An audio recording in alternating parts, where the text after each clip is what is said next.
Let's talk about transformations. Transformations come from an operation that shifts or moves the points of a function or a figure within a plane. An apparent function is where we get the transformation from. We examine the parent function and see what happened to it to make it move or map to a different location. A parent function is the simplest function from a family of functions. So let's look at lots of good examples on these next boards. Oh, let's not beat ourselves up here. So we have some examples in the middle of the board. I'm going to put the parent function that it went with and the transformation over here. And then after examining these examples, we're going to write the rule that they go with. All right, so for example 1, we have x minus 4 squared. So the parent function of x minus 4 squared would just be x squared, because that's the simplest form of a quadratic function, and this one is quadratic. For example B, we have an absolute value function, because you can tell that the absolute value of x has the 6 added in right there, but the simplest form would just be the absolute value of plain x by itself. For part C, the square root of x would be our parent function. It's a radical function. And then for the last example, this one is rational. So 1 over x is the most basic form of a rational function. Now the minus 4, if we were to use our calculator and look at the parent function compared to this function, we could see that the minus 4 makes it go to the right 4. So it's kind of the opposite of what it looks like it should be. The same thing here with positive 6. It actually goes to the left 6 units. Here we have plus 3, so it's going to go to the left 3 units. And here, this is considered a grouping symbol of like the fraction bar. So we're looking at x minus 3, and that one would go to the right 3. So I just mentioned something that's key for this rule. This rule deals with the grouping symbol. Notice the x minus 4 is within the parentheses. The x plus 6 is within the absolute value symbols. X plus 3 is all underneath the radical. And then x minus 3 is all in the denominator. So all of these are grouped together. So the rule we could write is within a grouping symbol,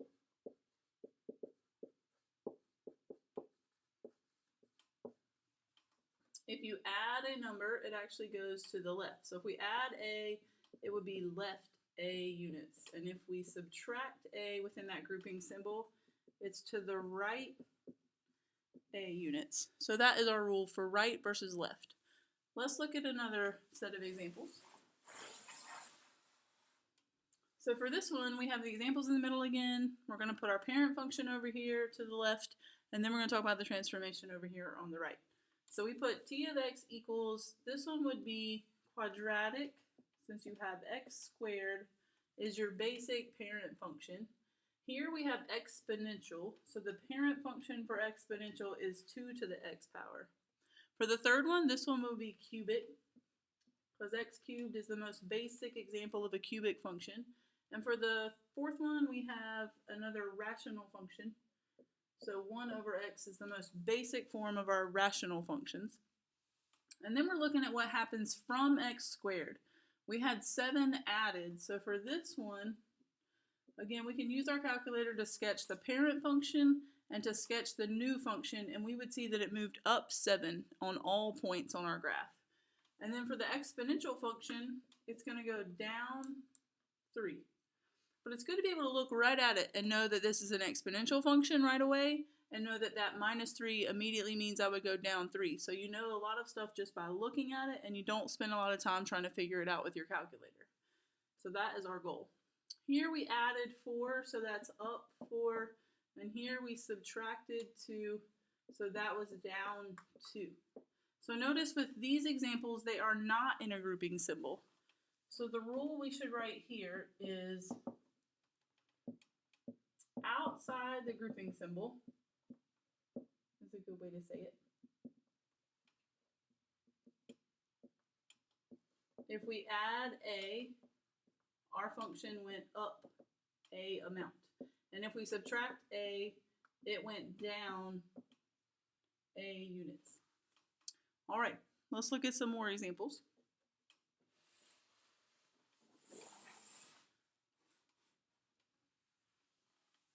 So for this one, let's see. So we can match up our example with our parent function, I believe is what this person intended with theirs. So for 2x cubed, x cubed would be the parent function. Let's just draw a line up there. Or you could write it so it matches your notes. Let's write it the way the others looked. I had some help in making my boards in class today so I could make this video efficiently. So the parent function we could say is t of x equals x cubed. That way your notes stay consistent. And then for b, t of x would equal the absolute value of x, because that's just an absolute value function, and that one was cubic. Part C was quadratic. Part D was a radical function. Now let's focus on the number in the front. Again, if you were to take the time and sketch the graph of your parent function and of your new function, it helps you to see what happens, but we want to learn by looking at it what happens right there. So this one is going to have what we call a vertical stretch.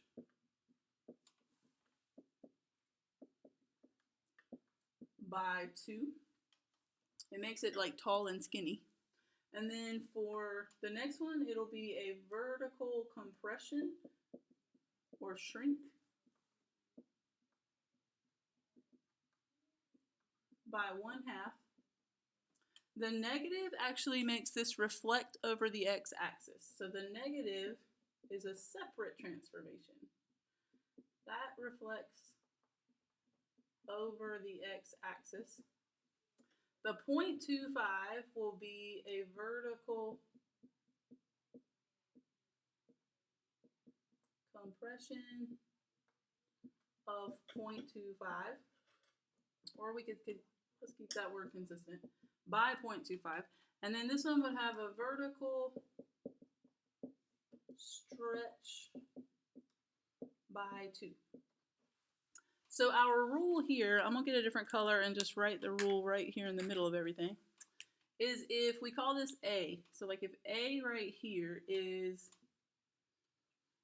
greater than 1, we have a vertical stretch by the A amount. So like notice the 2 goes directly with how much it was stretched by. And then if A is less than 1, it's a vertical compression by A amount. So like it was compressed by a degree of 0.25. You don't have to change that number like we might have to in the future. So I am just going to put that down here on the floor. And let's look at the next set of examples. So with these examples, let's write down the parent function. So t of x equals, this one is cubic. It's easy to pick out because there's the 3 right there. So it's a cubic function. B would be an absolute value function. C would be quadratic. And D will be a radical function. So it's good to be able to pick out quickly. That's radical, that's quadratic, that's absolute value, that's cubic, just by looking at it quickly. The transformation here is actually going to be a horizontal, and for the 2, it's going to be a horizontal compression. It's the opposite of what we think it might look like. And then we take the reciprocal. So it's a horizontal compression. It gets like wider looking by a factor of 1/2. And then for B, actually, no, I take that back. Horizontal compression means it goes like this. So it compresses it, which makes it taller and skinnier. It goes with what it looks like when you have a vertical stretch. A horizontal compression almost looks identical. So then we have a horizontal stretch for this one, because you think about if it stretches out, it actually vertically compresses. So they go together. So the horizontal stretch of 2, and this one would be a horizontal stretch of 2 as well. And this one would be a horizontal compression of 1/2.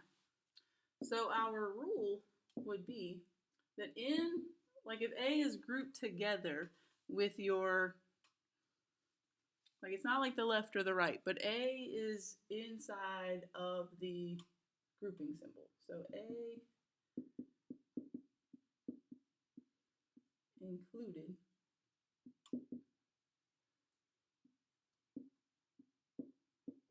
in a grouping symbol. Then we have to say if A is greater than 1, it's a horizontal compression by 1 over A. And if A is less than 1, it's a horizontal stretch by 1 over A. So you take the reciprocal, and if A is greater than 1, it was a compression, and if A is less than 1, it was a stretch, and these are horizontal, not vertical. So notice they're slightly different than the last board we looked at because the 2 is inside the parentheses, the 1/2 is inside the absolute value, and so on. All right, so we're almost finished.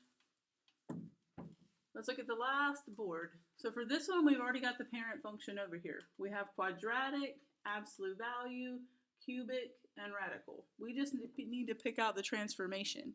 But you notice on this one, several things happen. Let's start with the negative. The negative means it reflects over the x-axis. The 1 would mean it goes to the left 1, and the -3 means it goes down 3. So it did 3 different things. For the second one, the 3 means, for this one, that it's vertically stretched by 3. -4 would mean that it goes to the right 4, and then the 2 means it went up 2. For the next part, let's see, we have 1/2, so this one is a horizontal stretch by 2, because you take the reciprocal, and then it went down 2. This one has a transformation to the right 3 and up 4. So now these are all on video. You have examples without my work, so you could try them and write down what the transformation would be, so that way you have ones to practice with. So the rule here would be a combination of all the rules we've looked at because it has everything included. And as you can see, you can go from just a simple radical function to something with a whole lot more going on, and it's nice to be able to just pick it out quickly and not spend your time trying to figure this out with your calculator.